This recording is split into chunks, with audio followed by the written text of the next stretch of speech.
اویس کرنی کا نام آپ نے سنا ہو، ٹھیک ہے؟ ان کے بارے میں اللہ کے نبی نے فرمایا حضرت عمر سے، اویس عمر تیرے دور میں ایک شخص آئے گا مدینے سے، اس کا نام ہوگا اویس بن عامر، قبیلہ ہوگا مراد، اور اس کی شاخ ہوگی قرن، جس کو ہم کہتے ہیں اویس کرنی، اس کی شاخ ہوگی قرن، رنگ کا ہوگا کالا، قد ہوگا درمیانہ، اور ایک سفید نشان اس کے جسم پر ہوگا۔ جب وہ آئے تو تم نے اور علی نے دونوں نے اس سے دعا کروانا۔ میرے رب کی قسم، علی اور عمر کو اویس کی دعا کی حاجت کوئی نہیں تھی، ایک پیغام امت کو دینا تھا، ایک پیغام دینا تھا، جس لیے یہ اس سے دعا کروانی، اس لیے کہ اویس نے ماں کی خدمت کر کے اللہ کو اتنا خوش کر دیا ہے، وہ جب ہاتھ اٹھاتا اللہ اس کے ہاتھ خالی نہیں لوگ۔ عمر رضی اللہ عنہ کا دور آیا، ہر سال حج کرتے تھے، اویس اویس اویس نہیں ملا۔ ایک سال سارے حاجی لائن حاضر کر دی، کھڑے جاؤ، اویس سب بیٹھ جاؤ، یمن والے کھڑے رہو، بہت سارے لوگ کھڑے ہو، سارے بیٹھ رہو، تھوڑے سے رہ کے سارے بیٹھ جاؤ، کرن والے کھڑے رہو، تو ایک آدمی بچا، صرف ایک۔ تو آپ نے فرمایا تو کرنی ہے کہ جی؟ اویس کو جانتے ہو؟ کہ جانتا جی، میرا سگا بھتیجا ہے، بھائی کا بیٹا، لیکن وہ تو تھوڑا سا ہلا ہوا ہے، پاگل سا ہے، آپ کیوں پوچھ رہے ہیں؟ حضرت عمر رونے لگے کہ وہ نہیں، تو پاگل ہے، ادھر ہے، حج پہ آیا کے لیے آیا ہے، کدھر ہے؟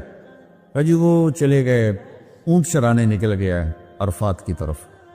تو آپ نے حضرت علی کو ساتھ لیا اور عرفات کی دوڑ لگائی تھی۔ وہاں دیکھا تو اویس درخت کے نیچے نماز پڑھ رہے تھے، یہ دونوں جا کے بیٹھ گئے، انہوں نے محسوس کیا دو آدمی ہیں، تو انہوں نے نماز چھوٹی کر کے سلام کیا۔ حضرت عمر نے پوچھا کون ہو میرے دوست؟ کہا جی مزدور ہوں۔ کہا تیرا نام کیا ہے؟ کہا جی اللہ کا بندہ۔ حضرت عمر نے کہا بھئی سارے اللہ کے بندے ہیں، تیری ماں نے تیرا نام کیا رکھا ہے؟ یہ تو ان دونوں کو جانتے ہی نہیں تھے، پہلی دفعہ آئے تھے۔ کہنے لگا آپ کو پوچھنے کی کیا ضرورت پڑ گئی؟ تو حضرت علی نے کہا کہ میرے دوست یہ امیر المومنین ہیں عمر بن خطاب، اور میں ہوں علی بن ابی طالب۔ پھر وہ ایسے ہل گئے، کہنے لگے جی میں تو معافی چاہتا ہوں، میں تو آپ کو پہچانتا ہی نہیں تھا۔ تو آپ نے کہا تو اویس ہے؟ کہا جی میں اویس ہوں۔ کہا اچھا تو ہاتھ اٹھا ہمارے لیے دعا کر۔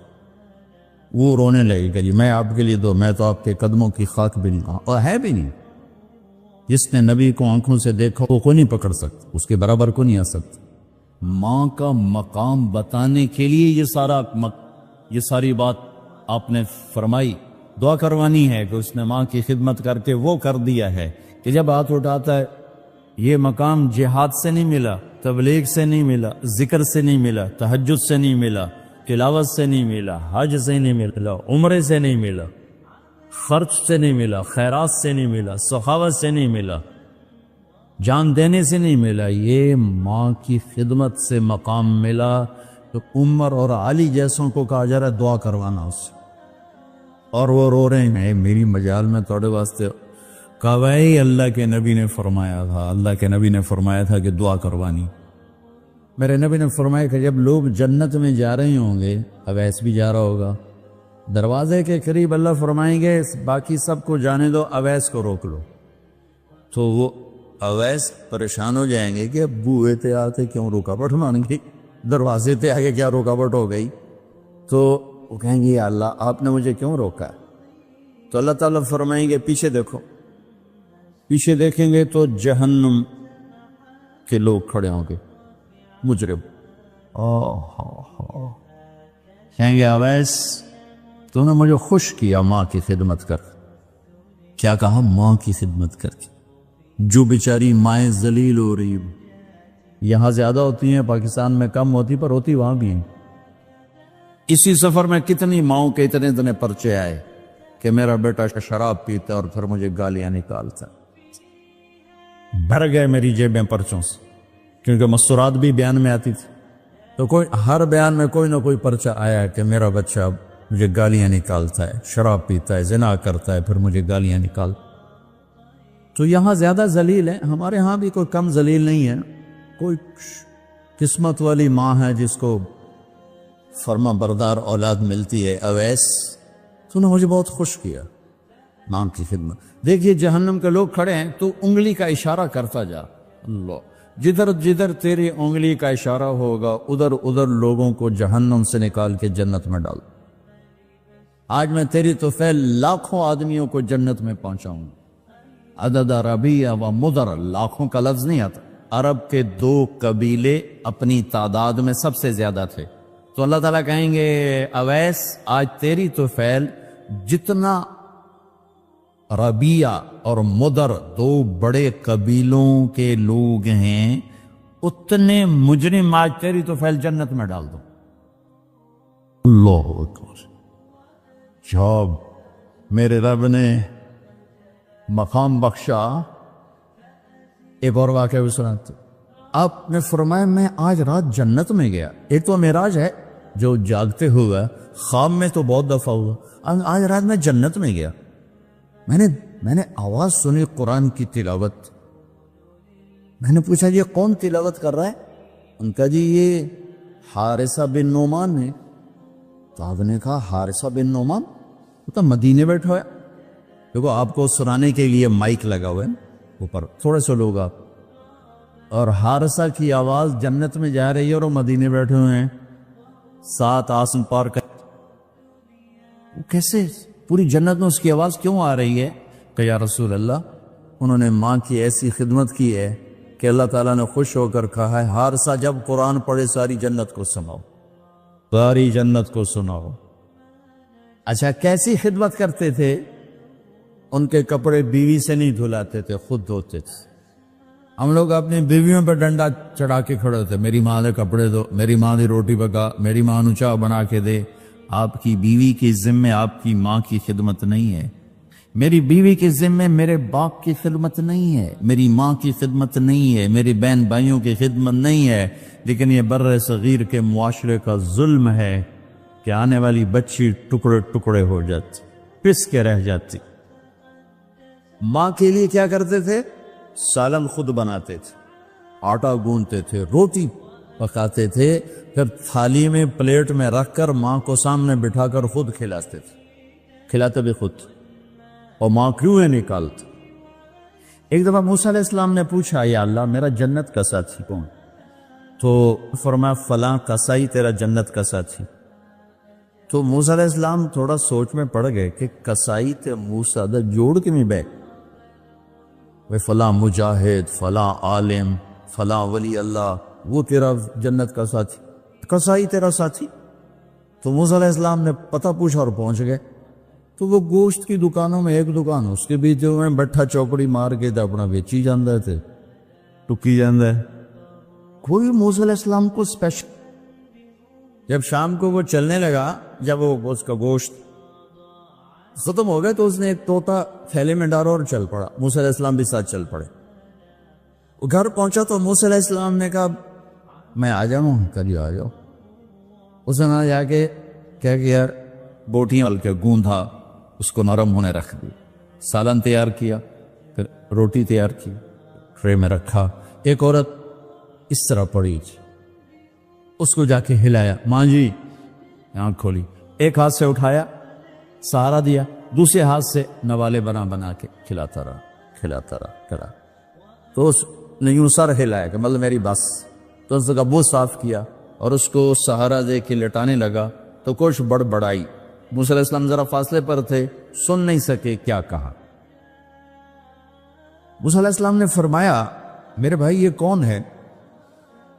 کہا جی میری ماں ہے، اور میں جب صبح جاتا ہوں نا کام پر تو اس کے سارے خدمت کر کے روٹی پانی کھلا پلا پھر میں جاتا ہوں. پھر جب شام کو واپس آتا ہوں تو پہلے میں اس کی یہ خدمت کرتا ہوں. بیوی سے نہیں کہا، خود کیا. ہم اپنی بیویوں کو کتنا ذلیل کرتے ہیں، اور 99% اور ظالم ہے. 99% ساس نیگیٹو ہے اور ظالم ہے. اور ہمارے بچوں کو ہوش نہیں کہ میری ماں ہے، میری ماں ہے. ماں کی وجہ سے بیوی کو تباہ نہ کرو اور بیوی کی وجہ سے ماں کو تباہ نہ کرو. اس میں بیلنس کرو. بیوی کے عشق میں ماں باپ ذلیل نہ ہو، اور ماں باپ کے عدم میں بیوی ذلیل نہ ہو، یہ دونوں نوحے میں سن رہا ہوں، اس لیے بول رہا ہوں، دکھ سے بول رہا ہوں۔ کہا جی میں شام کو پھر اس کی خدمت کرتا ہوں، اب بچوں کو بعد میں دیکھتا ہوں۔ کہا اچھا یہ بتا یہ کیا کہہ رہی تھی؟ لٹا رہے تھے۔ کہنے لگا جی بس ماں جو ہوئی جب بھی خدمت کرتا ہوں تو کہتی اللہ تجھے جنت میں موسیٰ کا ساتھی بنا، میں تو جی کمی کسائی تے او موسیٰ کلیم، میرا دا کی جوڑ ہے۔ میں کہا پترا تیرا جوڑ بنا چھڑے تیری ماں۔ تو خیر بہت سی باتیں آپ کو بتا دیں، جی میں ہے تو کر لینا۔ سارے کھڑے ہو جاؤ، اگا بھائی یمن والے کھڑے رہو، باقی سارے بیٹھ جاؤ۔ تو یمن والے کھڑے، ہاں بھائی سارے یمن والے بیٹھ جاؤ، بنو عامر کھڑے رہو۔ تو بنو عامر کھڑے ہو گئے۔ پھر سارے بنو عامر بیٹھ جاؤ، کرنی کھڑے رہو۔ تو ایک کرنی کھڑا رہا، ایک، باقی سارے بیٹھ۔ تو حضرت عمر نے پوچھا بھائی تو کرنی ہے؟ کہا جی ہاں۔ کہا تو اویس کو جانتا؟ جی جانتا، میرا سگا بھتیجا ہے، میرے سگے بھائی کا بیٹا، پر وہ تو پاگل سا ہے، آپ اس کا کیوں پوچھ رہے ہیں؟ تو حضرت عمر رونے لگے، کہنے کہ پاگل وہ نہیں تو ہے، یہ بتا وہ حج میں آیا؟ کہا جی آیا ہے۔ کدھر ہے؟ کہا جی وہ اس وقت اونٹ چرانے جاتا ہے عرفات کی طرف۔ تو آپ نے حضرت علی کو ساتھ لیا اور دوڑ لگائی، گئے تو اویس کرنی ایک درخت کے نیچے نماز پڑھ رہے اور اونٹ ان کے چاروں طرف چل رہے ہیں۔ تو یہ دونوں حضرات آ کے بیٹھ گئے، انہوں نے دیکھا کچھ لوگ آ گئے تو انہوں نے نماز مختصر کر دی۔ تو انہوں نے پوچھا، حضرت عمر نے پوچھا بھائی کون ہو؟ کہا جی مزدور ہوں۔ کہا تیرا نام کیا ہے؟ کہا جی اللہ کا بندہ عبداللہ۔ کہا بھائی وہ نام پوچھ رہا ہوں جو تیری ماں نے تیرا رکھا ہو۔ وہ کہنے کا تو میرا انٹرویو کیوں لے رہا ہے؟ ان کو نہیں خبر کہ یہ عمر ہیں، یہ تو تابعین میں سے نا، دیکھا بھی نہیں، پہلی دفعہ حج پر آئے ہیں۔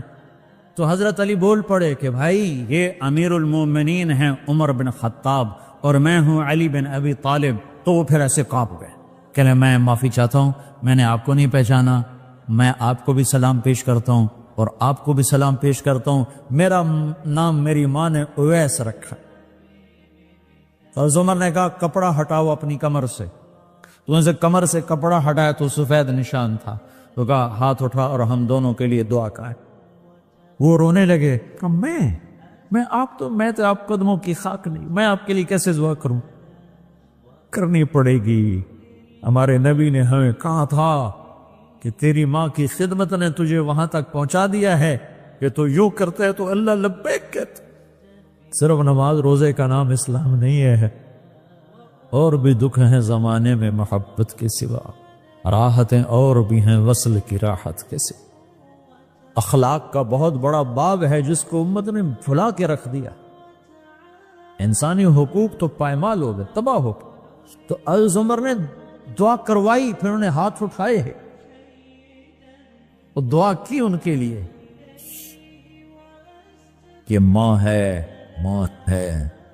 ہر روح میں عورت معزز اور محترم ہے۔ میں سن 2000 میں حضرت آمنہ کی قبر کی زیارت کے لیے گیا تھا، میں نے ڈھونڈا قبر کو مبارک پہ تھی۔ بہت سی چیزیں ایسی ہیں جسے آپ کتاب سے نہیں سمجھ سکتے جب تک موقع پہ نہ ہو، تو اس لیے میں سفر کرتا ہوں۔ بدر کے لیے میں نے کتنے سفر کیے، وہ جگہ صرف دیکھنے کے لیے کہ انتم بالعدوۃ الدنیا وهم بالعدوۃ القصوى والركب اسفل منكم لو تواعدتم لاختلفتم في الميعاد۔ اس کو میں تفسیر سے نہیں سمجھ سکتا، میں موقع پہ جانا چاہتا ہوں، اور پھر میں تو سمجھ نہیں سکتا، ہر شے بدل گئی ہے۔ میں نے ایک بدو ڈھونڈا، اللہ نے مجھے ملایا، میں نے کہا مجھے سمجھاؤ کہ یہ عدوۃ القصوى عدوۃ الدنیا والركب اسفل۔ تو بہت سی چیزیں ایسی ہیں بے شمار، کتاب تو اتنا سا دیتی ہے، اتنا سا سفر کرنا پڑتا ہے۔ تو میں نے سیرت کی کتاب میں یہ دلدوز دل خراش واقعہ پڑھا کہ میرے نبی 6 سال کی عمر کے تھے جب ماں نے جان دے دی، 25 سال کی عین بھرپور جوانی میں ابوا کے پہاڑوں میں جان دے دی، اور قافلہ کیا آتا 3 افراد، ایک میرا نبی، ایک ام ایمن، ایک والدہ ماجدہ، یہ 3 افراد ہیں، اور چوتھا آدم مرد کوئی نہیں ہے۔ تو میں وہ جگہ دیکھنا چاہتا تھا، اور سن 2000 میں عمرے سے فارغ ہو کر ایک عرب دوست سے میں نے کہا مجھے کوئی جیپ دو جو پہاڑوں کے اندر جا سکے، تو اس نے مجھے ایک ٹرک جیسی جیپ دے دی۔ میں ابوا پہنچا تو وہاں لوگوں سے بات کی، پاکستانی ملے، ان سے کہا بھی کوئی ہمیں لے چلو ادھر قبر پر، تو انہوں نے کہا جی ادھر جو جاتا ہے اس کو پولیس پکڑ لیتی، تو ہم معذرت خواہ ہیں، ہم نہیں جا سکتے۔ تو میں بڑا مایوس ہوا، تو واپسی کر لیں۔ تو ایک پیٹرول پمپ پہ پھر میں نے گاڑی کھڑی کروا دی، روک پھر کھڑے ہو گئے، پھر میں نے دعا مانگی، یا اللہ میں نے بڑا سفر کیا ہے، مجھے پہنچا دے وہاں تک۔ تو ایک گاڑی پیٹرول ڈلوانے آ کر پیٹرول پمپ پہ روکی، تو میں نے جیسے ڈوبتے کو تنکے کا سہارا، میں نے ایک ساتھی سے کہا اس سے بھلا پتہ کرو۔ تو وہ اس کے پاس جا کر کہتا ہے بھائی آپ کو حضرت آمنہ کی قبر معلوم ہے؟ کہا جی معلوم ہے۔ آپ ہمیں لے جا سکتے ہیں؟ کہا نہیں، ادھر پولیس پکڑتی۔ آپ کہاں سے آئے ہیں؟ کہا جی ہم پاکستان سے آئے ہیں۔ اچھا تمہارا نام کیا ہے؟ کہا جی سلمان۔ یہ افضل، وہ میں گاڑی میں بیٹھا تھا، وہ اس کا کیا نام ہے؟ ابھی اللہ کا بھی نظام چلا رہا ہے۔ کہنے لگا وہ اس کا نام طارق جمیل ہے۔ وہ کہا ایسے ہوا طارق جمیل، وہ جس کی کیسٹیں چلتی ہیں یہ وہ ہے؟ کہا ہاں یہ وہی ہے۔ اچھا اس کی کیسٹ تو میں ابھی اپنی گاڑی میں سن رہا ہوں۔ کہا میں تمہیں لے چلتا ہوں۔ انہیں گاڑی وہاں لاک کی اور ہمارے ساتھ بیٹھ گیا۔ کوئی 5 کلومیٹر ہم سڑک پہ چلے، پھر اندر اترے اور 5 کلومیٹر اندر، 5-10 مجھے یاد نہیں ہے۔ ایک تو منزل کو پانے کی شوق میں راستوں کا خبر نہیں تھی، دوسرے راستے تھے ہی کوئی نہیں، پہاڑوں کے اندر ادھر ادھر پتھروں سے ٹکر، جھاڑیوں میں پھنسے، الجھتے ایک تھوڑی سی کھلی جگہ آئی، وہاں اس نے گاڑی روکی، پھر ہمیں لے کے پیدل چلا، پھر ایک پہاڑ پہ چڑھا۔ اس پہاڑ کے اوپر قدرتی ایک فرش بنا ہوا تھا، وہاں میرے نبی کی ماں سو رہی تھی۔ مگر اللہ اسے جنگل ویران پہ سنسان، 1400 سال پہلے وہاں کیا حال ہوگا؟ 2000 سن میں وہاں حال ایسا تھا کہ میں دور دور تک انسان دیکھ رہا تو مجھے نظر کو نہیں آیا۔ پہاڑ کالے، سورج ڈوبنے کو تھا، تو ادھر افق پہ اندھیرا، ادھر پہاڑوں کی سیاہی، ادھر واقعہ سوگوار۔ میں نے بڑے بڑے سفر کے، میں بیت اللہ کے اندر 2 دفعہ داخل ہوں، لیکن میری وہ کیفیت نہیں بنی جو حضرت آمنہ کی قبر پہ میری حاصل ہوئی۔ ہائے ہائے ہائے، کاش تم دیکھو جا، تمہیں اوسلو کی وادیوں میں کیا خبر، تمہارے نبی نے کیا کیا دکھ دیکھے۔ 6 برس کا بچہ اور ماں نے بازی ہار دی، ہارٹ اٹیک ہوا، غالباً ہارٹ اٹیک ہوا، پتہ نہیں کیا ہوا، چونکہ اچانک موت تھی تو ہارٹ اٹیک ہی سمجھ میں آتا ہے کہ بولا نہیں جا رہا تھا۔ مجھے ہوا اٹیک مارچ میں، مجھے معلوم ہے کہ وہ کیا کیفیت تھی، وہی کیفیت کتابوں میں حضرت آمنہ کی لکھی ہوئی ہے، تو اس لیے میں اپنی طرف سے اس قیاس کر کے نتیجے پر پہنچاؤں کہ غالباً ہارٹ اٹیک تھا، کہ آپ سے بولا نہیں جا رہا، مجھ سے بھی بولا نہیں جا رہا تھا، بالکل درد کی شدت نے میری زبان بند کر دی تھی، تو وہ حضرت آمنہ پر درد کی شدت تھی، بولا نہیں جا رہا تھا، اور میرے نبی کہتے اماں، آگے جواب نہیں آ رہا۔ پھر آخر حضرت آمنہ نے آخری بار سارا زور جمع کر کے فرمایا بیٹا میری موت کا وقت آ چکا ہے، ہر زندہ نے مرنا ہے، ہر نئے نے پرانا ہونا ہے، لیکن ایک دن آئے گا تو عالم کو روشن کرے گا، اور آنکھیں بند ہو۔ 25 برس کی عمر میں تو شادی ہوتی، یہاں 25 برس میں کہانی ختم ہو گئی، دی اینڈ ہو گیا۔ وہاں سے 10 میل دور ہے بستی، پتہ نہیں کس نے آ کے قبر بنائی، پتھر جمع کیے کھود کے، یا اوپر اللہ ہی جانتا ہے۔ 14 صدی پہلے میں کسی کتاب میں نہیں دیکھ سکا کہ کون لوگوں نے آ کر وہ قبر، کن لوگوں نے آ کر وہ قبر بنائی، لیکن جب قبر بننے کے بعد نیچے اترے ہیں تو حضرت ام ایمن نے دیکھا تو اللہ کے نبی غائب تھے، وہ نہیں تھے، تو انہیں ادھر ادھر دیکھا، لوگوں کے اندر آب نہیں ہے، تو انہیں پیچھے مڑ کے دیکھا تو اوپر سے رونے کی آواز آ رہی تھی، تو ام ایمن پیچھے گئی ہیں، تو اللہ کے نبی ماں کی قبر پر یوں لیٹے ہوئے تھے ایسے، اور قبر کو یوں جپھا مارا ہوا تھا ایسے، اور جب وہ قریب گئی ہیں تو سنا تو آپ کہہ رہے تھے میری ماں تجھے معلوم ہے نہ تیرے سوا میرا کوئی نہ تھا۔ ہائے ہائے واہ یا رسول اللہ، باپ تو دیکھا ہی نہیں، 6 سال کی عمر میں ماں بھی اٹھ رہی، کہا ماں تجھے معلوم تھا نہ تیرے سوا میرا کوئی نہ تھا، تو مجھے چھوڑ کے کیوں چلی گئی؟ میں تیرے بغیر مکی نہیں جاؤں گا، میں تیرے ساتھ جاؤں گا۔ یہ ماں سے باتیں ہو رہی اور نہیں پتا کہ یہاں بس مک گئی گل کہانی۔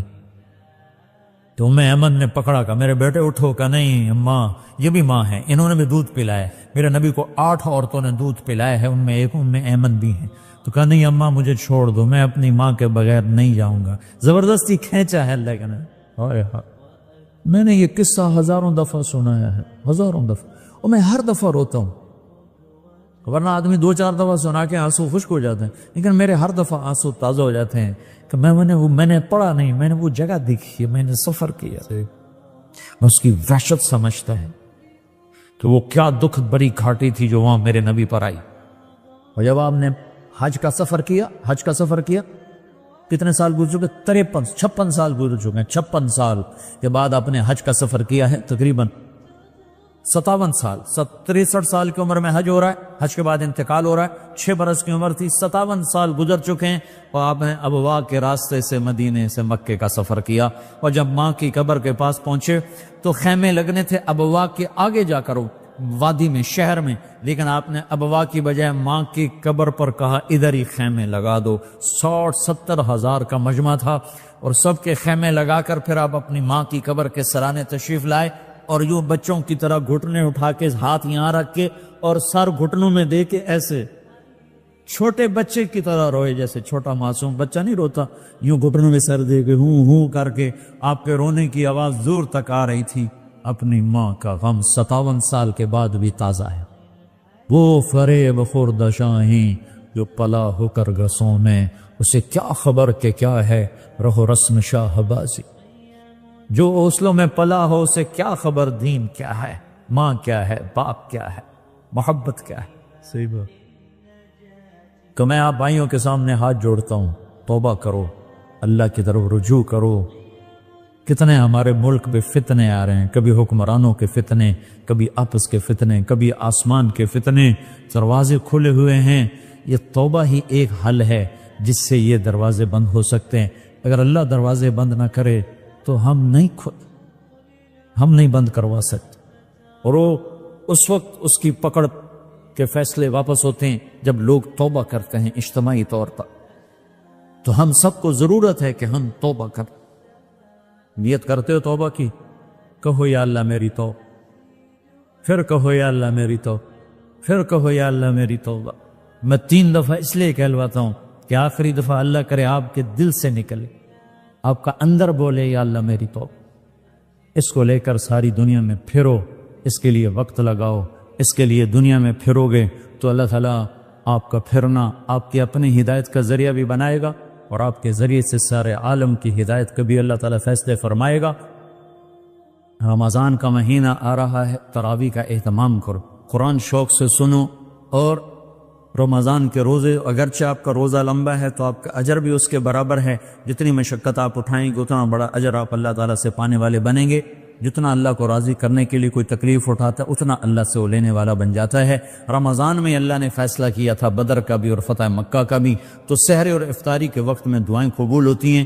سحری کے وقت ہم کھانے میں لگے ہوتے ہیں، افطاری کے وقت افطاری میں ہوتے ہیں، یہ دونوں وقت اللہ نے دعا کی قبولیت کے رکھے ہیں۔ ویسے تو رمضان کے سارے اوقات، سارے ایام، دن رات قبولیت کے ہیں، لیکن خاص طور پر 2 وقت انتہائی قبولیت کے ہیں، ایک سحری کا وقت اور ایک افطاری کا وقت۔ تو 5 منٹ اللہ سے دعا کر لیا کرو، سحری میں بھی 2 نفل پڑھ کے اللہ سے دعا کر لیا کرو، مانگ لیا کرو۔